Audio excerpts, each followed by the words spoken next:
कहेला पवन सिंह हो,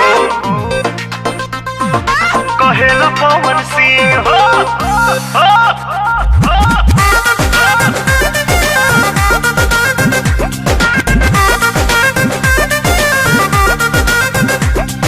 बना तू दिहले बाड़ू सबके अपन प्रेम दीवाना हो, अपन प्रेम दीवाना हो।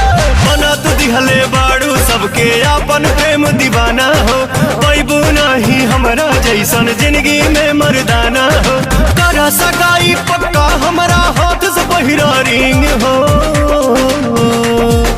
हई भोजपुरिया किंग जमाना कहेला पवन सिंह हो।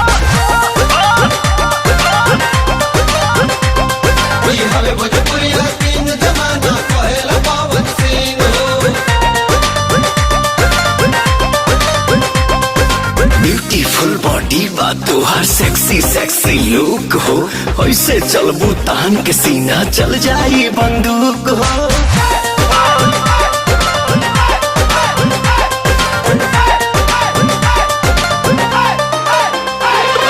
नाभि के नदिया से अखिया हटेल नहीं प्यारी हो।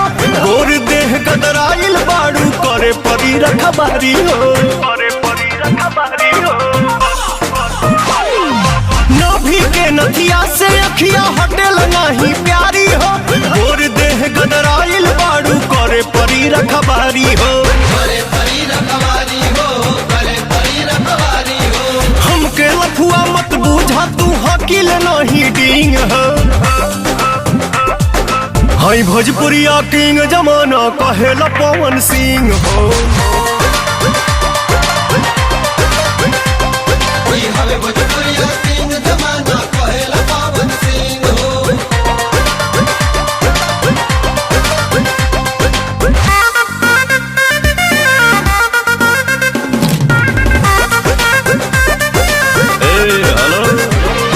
शाहबाद के सुरमा हई हम लगल हमके आँख में।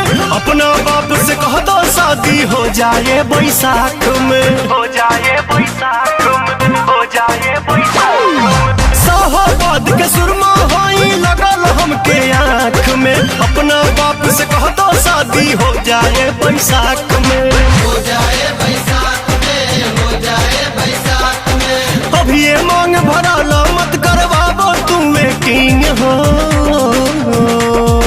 हई भोजपुरिया किंग जमाना कहेला पवन सिंह हो।